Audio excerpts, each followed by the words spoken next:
ജീവിതത്തിൽ നേരിടേണ്ടി വരുന്ന സംഘർഷങ്ങളെ നേരിടുവാൻ സാധിക്കുകയില്ലെന്ന് സ്വയം തോന്നുകയാണെങ്കിൽ, സ്വന്തം ശക്തിയിലും വിശ്വാസമില്ലാതെ വരികയാണെങ്കിലും, അപ്പോൾ അവർ സദ്ഗുണങ്ങളെ പരിത്യജിച്ച് ദുർഗുണങ്ങളെ സ്വായത്തമാക്കുന്നതാണ്.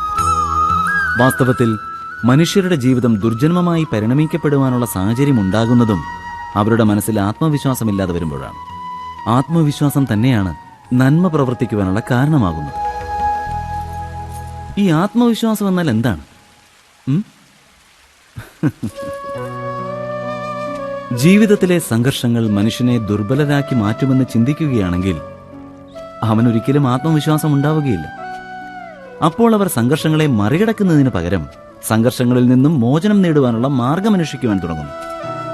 എന്നാൽ നിത്യവും വ്യായാമം ചെയ്യുന്നതിലൂടെ ശരീരത്തിൽ ശക്തി വർദ്ധിക്കുന്നു എന്നതുപോലെ തന്നെ ഈ സംഘർഷങ്ങൾ നമ്മെ ശക്തിശാലികളാക്കി മാറ്റുന്നുവെന്ന് വിശ്വസിക്കുകയാണെങ്കിൽ ജീവിതത്തിലെ ഓരോ സംഘർഷങ്ങൾ ഉണ്ടാവുമ്പോഴും അവരുടെ ഉത്സാഹവും വർദ്ധിക്കുന്നതാണ്.